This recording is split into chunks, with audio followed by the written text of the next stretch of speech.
Thank you, Presiding Officer. I am pleased to speak in today's debate in support of the Scottish Labour motion, and I thank my colleague Alec Rowley for bringing his passion to the Chamber today. I think public transport and buses are subjects close to all of our hearts.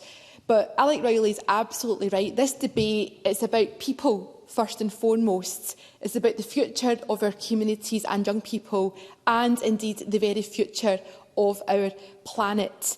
Buses are essential lifelines for our communities. They enable younger and older people the freedom to travel around our communities and beyond. And they should be an affordable and reliable alternative to cars, run in the interest of people and not private shareholders. And buses are also an essential part of Scotland's journey to net zero.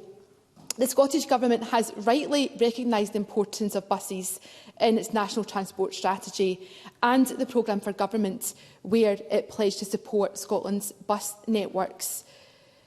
Unfortunately, despite the importance of buses to net zero and these pledges from the ministers, many of our communities face bus deserts, a point made by Graham Simpson. And these are areas where there are little or no reliable regular bus services available.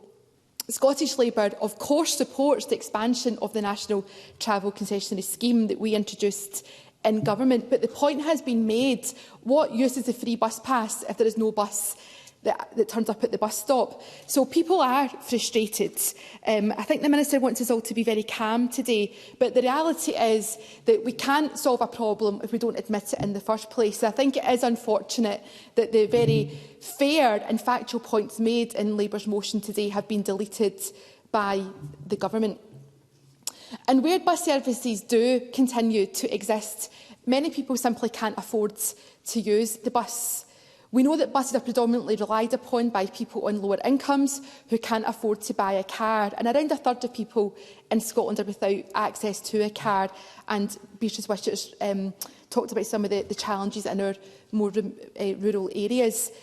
Colleagues have heard me many times before raise the withdrawal of the X1 bus in the Hamilton area. That was our express service from Hamilton into Glasgow. The bus was withdrawn by First Bus back in July of 2020. A lifeline service for people in Hamilton enabled residents to get into the town centre and beyond to the city centre. People who were relying on that route for work, for education, for social, leisure and also for healthcare, for hospital appointments in Glasgow.